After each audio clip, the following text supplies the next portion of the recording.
Desde hace mes y medio llevo realizando vídeos sobre la historia de los últimos años de la Unión Soviética y de los primeros años de la Rusia post-soviética de Boris Yeltsin, para que la gente entienda cómo fue desmantelada la URSS y los problemas que surgieron a raíz del desmantelamiento. Hasta ahora me he centrado en la URSS y en Rusia, pero el desmantelamiento del primer estado soviético no afectó únicamente a Rusia, porque este desmantelamiento acelerado y sin planificación provocó duras disputas nacionales que aún a día de hoy siguen sin resolverse. Tenemos el caso más conocido, que es el del Donbass, pero en Georgia también ha habido problemas nacionales y concretamente con Abjasia y Osetia del Sur, que actualmente pueden aportar a que la guerra en Ucrania se externalice a Georgia. En las siguientes 2 semanas os voy a hablar sobre el caso de Abjasia y Osetia del Sur, que ha sido calificada como el Donbass georgiano, pero en esta primera parte me voy a centrar en Osetia del Sur. Así que vamos con el vídeo. Esto es Red Planeta, comenzamos.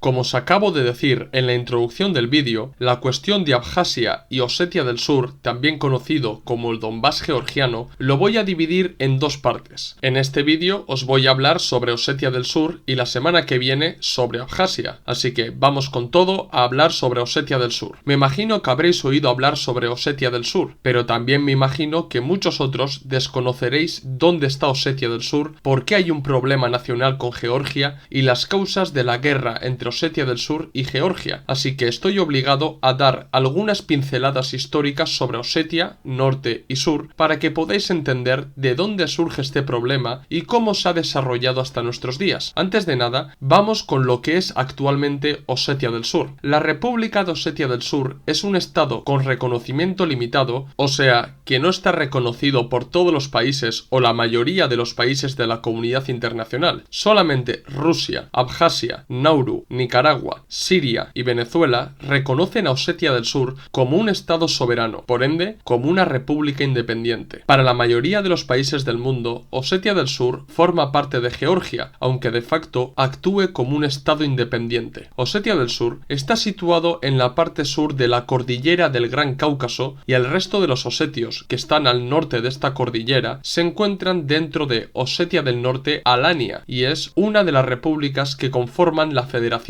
Rusa. Podemos decir que los osetios es un pueblo que se extiende al norte y al sur de la cordillera del Gran Cáucaso y que por el desarrollo de los acontecimientos los osetios del norte se quedaron dentro de Rusia y los del sur dentro de Georgia. En total, casi 600.000 osetios se encuentran divididos entre Osetia del Norte y Sur y, como ya lo iréis imaginando, existe un deseo de unificación por parte de los osetios. Entendido esto, vamos con la historia de Osetia y concretamente con la de Osetia del Sur. Tengo que decir que la situación étnica del Cáucaso es muy compleja y no todas las etnias han sido correspondidas con estados que les representen. Por esta misma razón, invito a la gente que esté viendo este vídeo a dejar de lado los prejuicios y la visión occidentalista de las naciones para entender la diversidad étnico-lingüística de esta zona. Los osetios son un pueblo iranio que han habitado el norte y el sur de la cordillera del Gran Cáucaso durante siglos. Los osetios están considerados como herederos de los alanos y los sármatas. Es más, los alanos fundaron un reino medieval conocido como Alania que existió desde el siglo IX hasta el siglo XIII cuando fueron invadidos por los mongoles. En el siglo XVII, los kabardinos introdujeron el Islam en Osetia, pero rápidamente los osetios se vieron en una disputa entre el Kanato de Crimea y el Imperio Otomano que los llevó a acercarse al Imperio Ruso. El Imperio Ruso estableció en Vladikavkaz, actual capital de Osetia del Norte, su primera base militar en el Cáucaso Norte, y desde principios del siglo XIX, Osetia ya formaba parte enteramente del Imperio Ruso. Los primeros que empezaron a diferenciar Osetia en Osetia del Norte y Osetia del Sur fueron los rusos, y concretamente los militares rusos. Existen numerosas notas históricas de militares y funcionarios rusos que diferenciaron Osetia en Norte y Sur. Aquella diferenciación caló entre las autoridades rusas que lo usaron durante todo el siglo XIX y XX y que posteriormente sería también utilizada por los bolcheviques. Osetia fue desarrollándose dentro del Imperio ruso, dentro de los límites que tenía pertenecer al eslabón más débil del imperialismo. Sin embargo, los problemas comenzaron en 1917, cuando el Imperio ruso comenzó a desmoronarse. Hay que entender lo siguiente: el periodo revolucionario de 1917 y la consiguiente guerra civil no se puede entender únicamente como una lucha entre bolcheviques y el ejército blanco apoyado por 14 países imperialistas, puesto que en el Cáucaso y en otras regiones del ya extinto Imperio ruso, el desmoronamiento del imperio dio lugar a aspiraciones nacionales para constituir estados independientes, como pasó en Ucrania, las repúblicas bálticas, Moldavia o en las repúblicas de Transcaucasia. Por un lado, en Osetia del Norte se conformó la República de las Montañas, también conocido como la República de los Montañeses, que incluía Chechenia, Ingusetia, Osetia del Norte, Abjasia, Kabardino-Balkaria, Dagestán y el Krai de Stavropol. Esta efímera república declaró su independencia el 11 de mayo de 1918 y fue reconocida por las potencias centrales, la República Democrática de Azerbaiyán y la de Georgia. Esta república, que había nacido desde un movimiento de liberación nacional, luchó en contra de los dos bandos enfrentados en la guerra civil, o sea, en contra del ejército blanco y el rojo, pero acabaron siendo derrotados por el 11º Ejército Rojo, apoyado por los bolcheviques y los nativos de la zona. Esta república desapareció para dar lugar a la República Autónoma Socialista Soviética de la Montaña, dentro de la República Socialista Federativa Soviética de Rusia. Sin embargo, agrupar a todos esos grupos étnicos en una República Autónoma Socialista Soviética mayor era contraproducente, porque el carácter multiétnico de esa República Autónoma entraba en oposición con el carácter propio de cada etnia, por lo que los bolcheviques decidieron disolver la República Autónoma para agrupar a cada etnia en distintos oblasts dentro de la Rusia soviética. Eso sí, en 1936, Osetia del Norte consiguió elevar su estatus a República Autónoma Socialista Soviética. En cuanto a Osetia del Sur, la cosa es más complicada. Después de la Revolución de febrero de 1917, los osetios del sur se organizaron para conformar órganos de autogobiernos no solo para ellos, sino para los osetios del norte y del sur. Los bolcheviques eran mayoría entre los osetios del sur y veían con buenos ojos la unificación de los osetios, incluso la integración de estos en una República Autónoma Socialista Soviética propia para todos los osetios, pero dentro de la Rusia soviética. Sin embargo, los osetios del sur lo tuvieron más difícil que sus hermanos del norte, porque Osetia del Sur primero quedó bajo control de la República Democrática Federal de Transcaucasia y posteriormente dentro de la República Democrática de Georgia de mayoría menchevique. Las acciones de los osetios del sur de acercarse a Rusia y su enemistad política con los mencheviques, recordad que los osetios simpatizaban con los bolcheviques, convenció a los osetios para diferenciarse de los georgianos y de luchar por una unificación con los osetios del norte. Las constantes vacilaciones políticas de los mencheviques en Georgia y el rechazo a otorgar cierto grado de autonomía a los osetios del sur provocaron que los bolcheviques ayudaran a los osetios desde Osetia del Norte. Gracias a la ayuda de los bolcheviques, la autoproclamada República Soviética en el área de Rocky, que era la zona fronteriza entre Osetia del Sur y Rusia, pasó a manos de la Rusia soviética. Posteriormente, cuando el 11º Ejército Rojo entró en Georgia para dar el poder a los soviets, los osetios se unieron en masa a los bolcheviques para bolchevizar Georgia, porque sabían que el derrocamiento de la República Democrática en Georgia acabaría con las hostilidades nacionales. En este punto, Stalin toma una relevancia importante en la cuestión osetia, puesto que Stalin, en calidad de comisario para las nacionalidades y a partir de 1922, secretario general del Partido Comunista Bolchevique de toda la Unión, designó una entidad administrativa a las dos Osetias. Como ya os he dicho, Osetia del Norte quedó dentro de la Rusia soviética como un oblast autónomo que en 1936 elevaría su estatus a República Autónoma Socialista Soviética. En cuanto a Osetia del Sur, quedó dentro de la República Socialista Soviética de Georgia como un distrito autónomo. Incluso Stalin, siendo georgiano, decidió premiar a los osetios del sur por su ayuda en la bolchevización de Georgia y metió dentro de Osetia del Sur la llanura adyacente con la ciudad de Chinkhval, habitada no tanto por osetios, sino más bien por georgianos. Durante el periodo soviético, las dos Osetias constaron de cierto grado de de autonomía y tanto los del norte como los del sur no vieron la necesidad de unirse en una sola entidad administrativa, puesto que la política del internacionalismo proletario y la defensa de las nacionalidades y etnias que existían dentro de la URSS no les empujaba a ello. Pero con la llegada de Gorbachov y el auge de los nacionalismos en las distintas repúblicas soviéticas, que se manifestó claramente en la creación de distintos frentes nacionales abiertamente independentistas, regresaron las disputas nacionales y étnicas a Georgia. Con el auge del nacionalismo georgiano se veía venir que las élites dirigentes de Georgia buscarían la independencia de la República Soviética para constituir una república democrático-burguesa y capitalista. Pero, claro, había un problema, que era Osetia del Sur, puesto que en la URSS, Osetia del Sur había quedado integrado dentro de la República Socialista Soviética de Georgia con bastante autonomía para que la etnia osetia se viera representada en Georgia. Sin embargo, el auge del nacionalismo georgiano entraba en conflicto con la existencia de la autonomía osetia, que acabaría siendo asimilados por los georgianos. Los osetios entendieron esto perfectamente y se adelantaron, reuniéndose en el Congreso de los Diputados de la región y elevando su estatus a República Autónoma Socialista Soviética dentro de Georgia. El Parlamento georgiano reaccionó declarando inconstitucional la acción de los osetios. El siguiente paso de los osetios fue declarar el 20 de septiembre de 1990 la proclamación de la República de Osetia del Sur, un año antes de que Georgia hiciera lo mismo con la URSS. Georgia automáticamente abolió la autonomía de Osetia del Sur, tachándoles de secesionistas, y comenzaron los primeros enfrentamientos entre osetios y georgianos. Lo paradójico de todo esto es que mientras Georgia trabajaba por la independencia de su nación, impedía la independencia de los osetios, lo que imprime un carácter bastante hipócrita a las autoridades georgianas. El 5 de enero de 1991 comenzó oficialmente la primera guerra osetio-georgiana, cuando las tropas georgianas entraron en Chikhval para acabar con las aspiraciones nacionales de los osetios. Lógicamente, los enfrentamientos entre los osetios y los georgianos provocó un éxodo de 70.000 osetios hacia el norte, que fueron reasentados en Osetia del Norte. Hacia finales de enero se consiguió un alto al fuego entre los dos bandos gracias a la mediación rusa, pero este alto al fuego no duró mucho, porque Túrez Kulumbegov, el representante de las autoridades osetias, fue invitado a Tiflis para negociar con los georgianos y nada más entrar en Georgia fue detenido por las autoridades georgianas, reavivando el conflicto. De febrero a septiembre se vivieron los enfrentamientos más duros entre los osetios y los georgianos. Georgia bloqueó económicamente la región, cortándole la electricidad y bloqueando todos los caminos hacia el norte. En enero de 1992 se celebró un referéndum entre los osetios para votar a favor de la independencia de Osetia del Sur y de su reunificación con el norte, pero dentro de Rusia. Los resultados fueron 53.384 votos favorables a la unificación y a la anexión por parte de Rusia y 57 en contra. La votación de los osetios motivó a las autoridades rusas a involucrarse en el conflicto y tomar cartas en el asunto para que Osetia del Sur pasara a formar parte de Rusia. Los rusos ayudaron enviando armas y suministros a los osetios y Boris Yeltsin se pronunció a favor de la causa osetia. Los georgianos respondieron con suma violencia, llegando incluso a amenazar la capital de Osetia del Sur, pero a Georgia se le abrieron demasiados frentes en su país. Luchaba contra Osetia del Sur, contra Abjasia, pero también el grupo paramilitar nacionalista Meghdrioni trabajó para derrocar al entonces presidente georgiano Gamsajurdia. El derrocamiento de Gamsajurdia llevó a Eduard Shevardnadze al poder y con él se pudo empezar a negociar un alto al fuego en la guerra con Osetia del Sur. Así pues, el 14 de julio de 1992 se firmó un alto al fuego con el que Osetia del Sur se quedaba dentro de Georgia como un estado de facto independiente, y para que no se avivaran las tensiones entre los osetios y los georgianos, se acordó que varias unidades militares rusas se quedarían en la región para velar por la paz. Eso sí, los ciudadanos de Osetia del Sur no se quedaron con los brazos cruzados, porque sabían que tarde o temprano Georgia intentaría anexionarlos, así que organizaron a las milicias y crearon unas fuerzas armadas equiparables a las de Georgia. En 2008 estalló la Segunda Guerra Osetio-Georgiana, pero para entender por qué comenzó esta guerra, se debe entender los sucesos que se dieron en Georgia en los primeros años del siglo XXI. Como os he explicado, Gamsajurdia fue derrocado y Shevardnadze subió al poder. Shevardnadze fue el ministro de Exterior de la URSS en los años de Gorbachov, y los georgianos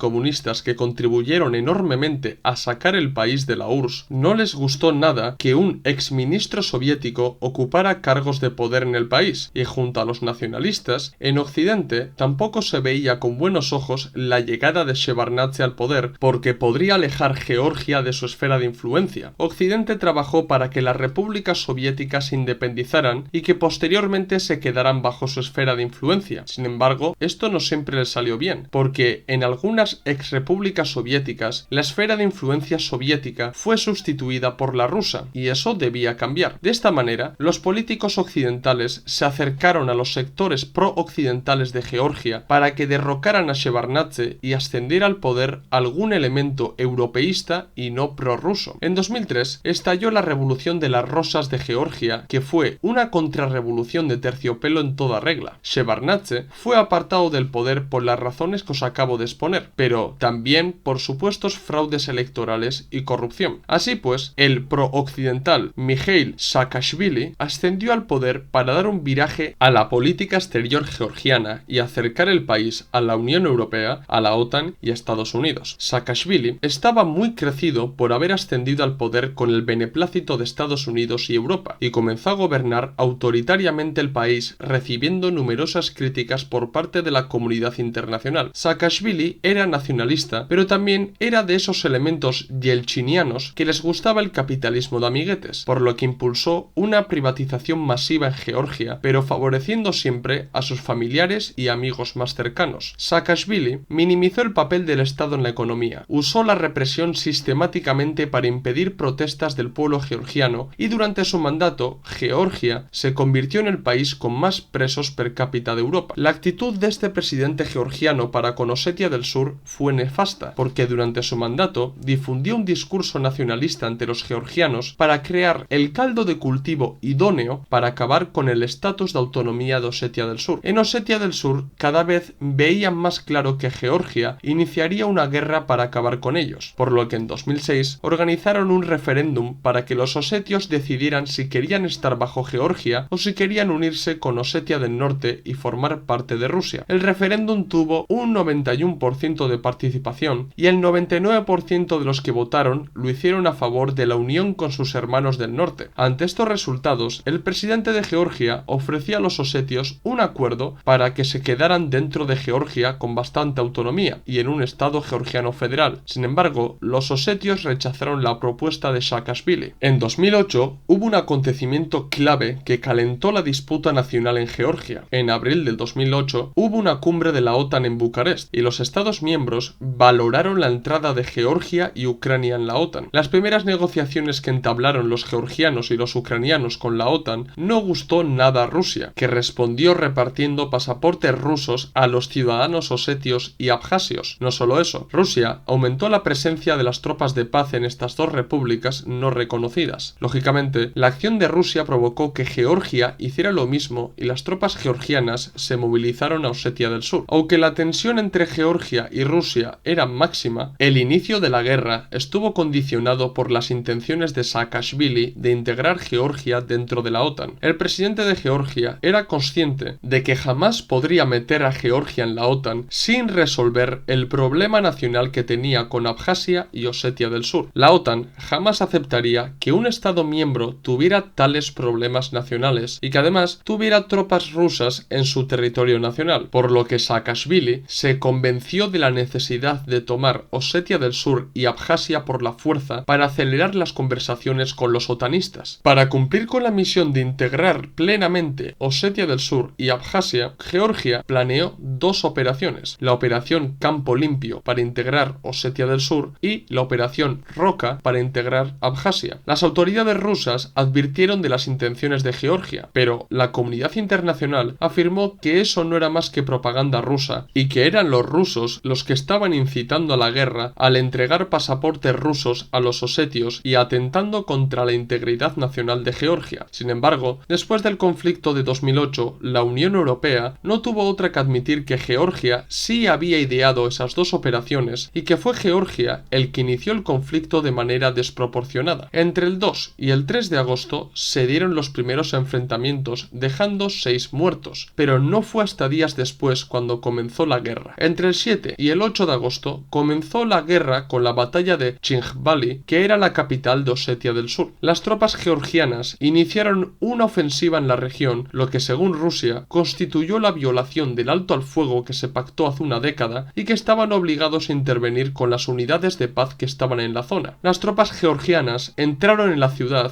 librando duras batallas contra las fuerzas osetias. Incluso Georgia llegó a declarar el control total de Tskhinvali. Las acciones de Georgia provocaron la movilización de tropas de combate rusas y en la mañana del 8 de agosto los rusos cruzaron la frontera ruso-georgiana y apoyaron a los osetios a expulsar a los georgianos de la ciudad. Los georgianos se retiraron al sur, pero el 9 de agosto lanzaron una contraofensiva con la que consiguieron avanzar posiciones, pero los osetios y los rusos no tardaron en neutralizar la contraofensiva georgiana y para el 10 de agosto los georgianos habían sido expulsados de la capital de Osetia del Sur. Mientras tanto, Rusia inició ataques aéreos en las cercanías de Gori y en la base aérea de Bassiani. Huelga decir que las hostilidades se extendieron a Abjasia, puesto que tanto Rusia como Osetia del Sur afirmaron que Georgia tenía las mismas intenciones para con Abjasia, por lo que los abjasios también se movilizaron para combatir contra los georgianos en el valle y el alto de Kodori, pero la cuestión de Abjasia lo trataré en el vídeo de la próxima semana. El 10 de agosto comenzaron las primeras negociaciones para el cese de las hostilidades, pero las conversaciones entabladas aquel día no fueron suficientes para detener los enfrentamientos. Entre el 10 y el 11 de agosto se dieron importantes enfrentamientos entre los rusos y los georgianos, y no solo eso, Rusia continuó atacando por aire varias ciudades de Georgia. En los días previos a la firma del alto al fuego, Georgia y la comunidad internacional acusó a Rusia de haber tomado varias ciudades georgianas como Gori, Senaki, Sugdidi y Poti, aunque Rusia desmintió esto durante todo el conflicto. Entre el 12 y el 14 de agosto, todas las partes, incluso la comunidad internacional y en especial Francia, trabajaron para poner fin al conflicto. El entonces presidente de Francia, Sarkozy, y su homólogo ruso, Medvedev, acordaron un plan de 6 puntos para poner fin al conflicto. Los puntos fueron los siguientes: 1. Renuncio al empleo de la fuerza. 2. Suspensión definitiva de las hostilidades. 3. Permitir la ayuda humanitaria a todas las poblaciones. 4. Regreso de las tropas georgianas a sus cuarteles y de las fuerzas armadas de Rusia a la línea en la que permanecían antes del comienzo de las acciones militares. 5. Adopción por la fuerza de paz rusa de las medidas de seguridad adicionales hasta que sean articulados mecanismos internacionales. 6. Inicio de las consultas internacionales sobre el futuro estatuto de Osetia del Sur y Abjasia y vías de garantizar su seguridad. El 14 de agosto, el presidente de Osetia del Sur y el de Abjasia firmaron los puntos. El 15 de agosto lo hizo el presidente de Georgia. Y por último, Rusia firmó el documento poniendo fin al conflicto. Las consecuencias directas de la guerra fueron las siguientes: más de 2100 muertos, casi 40.000 osetios que migraron a Rusia, destrucción masiva de la infraestructura de Osetia del Sur que obligó a Rusia a mandar ayuda humanitaria y dinero para su reconstrucción, ruptura total de las relaciones diplomáticas entre Georgia y Rusia. Rusia acabó convirtiéndose en uno de los actores políticos principales del Cáucaso y, como no, Abjasia y Osetia del Sur se reafirmaron en su objetivo de separarse de Georgia, ya que difícilmente podrían seguir bajo un estado y un gobierno que, cuando pudiera, iniciaría nuevas hostilidades para recuperar su dominio en la zona y entrar en la Unión Europea y en la OTAN. Tras el conflicto, Rusia reconoció Abjasia y Osetia del Sur como estados independientes y a Rusia le siguieron Nicaragua, Venezuela, Nauru y Siria. Posteriormente, los distintos presidentes de Osetia del Sur trabajaron para reforzar los lazos con Osetia del Norte e incluso celebrar un referéndum para integrarse dentro de Rusia. Aunque dicho referéndum estuvo en mente de los osetios durante muchos años, no ha sido hasta el año pasado cuando los osetios trabajaron para la celebración de dicho referéndum. Los gobernantes de Osetia del Sur tenían toda la intención de celebrar un referéndum para preguntar a los osetios si estaban dispuestos a abandonar la independencia de facto que tenían para unirse con los los osetios del norte e integrarse en Rusia. Sin embargo, este referéndum fue suspendido. Se sospecha que las autoridades de Osetia del Sur decidieron suspender el referéndum para no calentar el conflicto entre Rusia y Occidente debido a la guerra en Ucrania. Tanto Rusia como Osetia del Sur eran conscientes de que en aquella situación la celebración de dicho referéndum podría dar lugar a la apertura de un nuevo frente en la guerra con la entrada de Georgia en la guerra. De ahí que muchos geopolíticos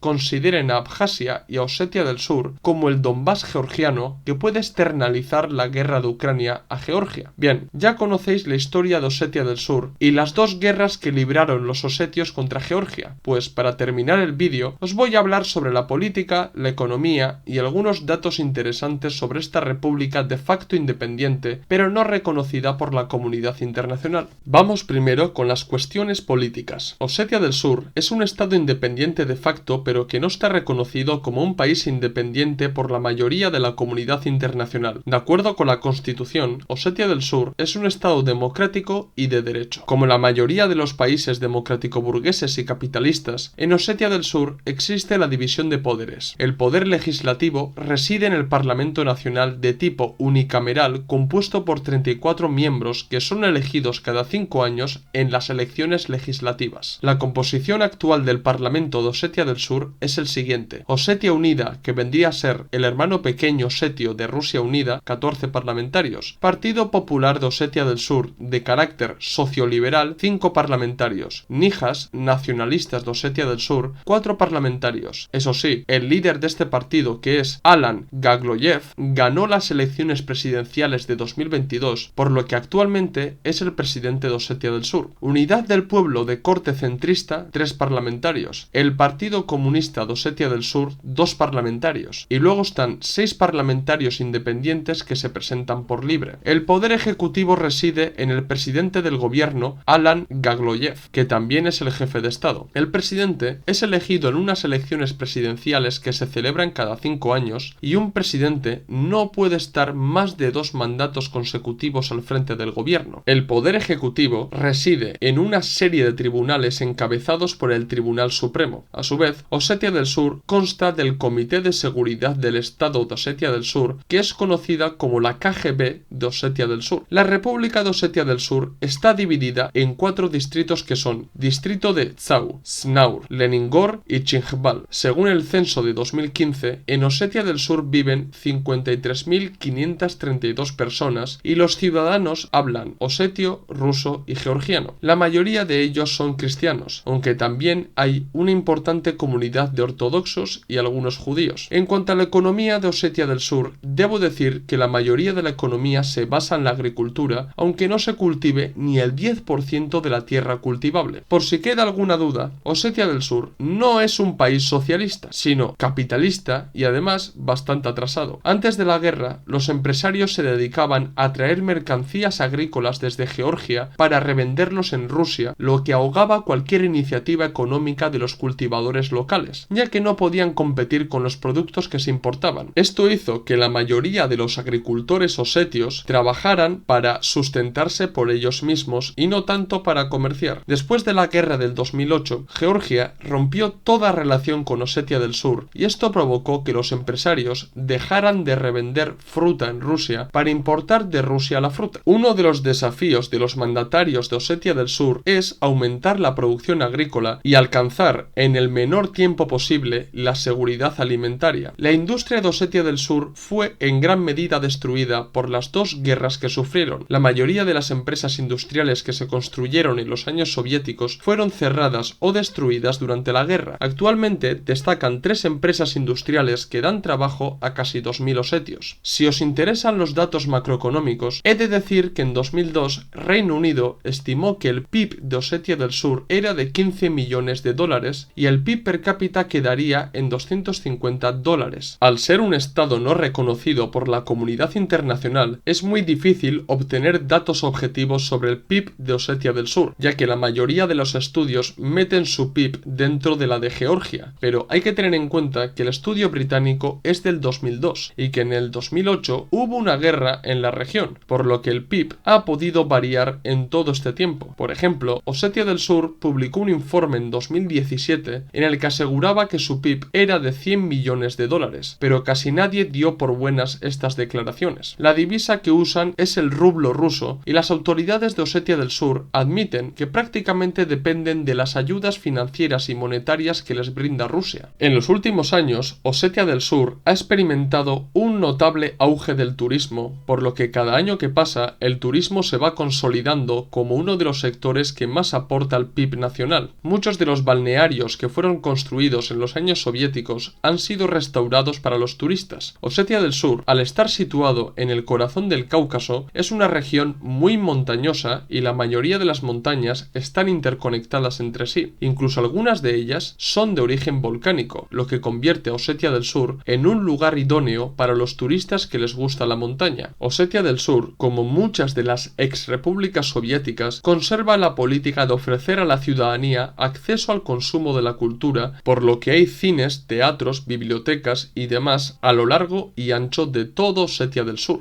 Aunque no lo parezca, el caso de Osetia del Sur es muy importante, porque al ser un estado no reconocido y alineado totalmente con Rusia, hace que esta región pueda convertirse en un Donbass 2.0, ya que Georgia es otro país con intenciones de entrar en la Unión Europea y en la OTAN, y que alberga en su interior dos estados no reconocidos y aliados con Rusia. Los hechos que sucedieron hace unos meses en Georgia y el plan de Occidente de que Saakashvili regresa a la política puede externalizar la guerra de Ucrania a Georgia, abriéndole un nuevo frente a Rusia. ¿Qué os ha parecido el vídeo? ¿Os ha gustado? ¿Os gustaría que hiciera un vídeo hablando sobre Abjasia? Hacérmelo saber en los comentarios y sugerirme nuevos temas para que trate en futuros vídeos. Dar like si os ha gustado el vídeo, si sois nuevos suscribiros al canal, recordad que en la descripción del vídeo tenéis el enlace de PayPal para donarnos dinero y ayudarnos a crecer. También tenéis en la descripción del vídeo los enlaces para comprar nuestros documentos que están disponibles en Gumroad. Pasaros por el blog de entrevistas donde tenemos entrevistas muy interesantes y seguirnos en las redes sociales Twitter, Facebook, Instagram y TikTok, donde subimos nuevo contenido a diario o casi a diario. Esto es todo, nos vemos en el próximo vídeo. ¡Salud, camaradas!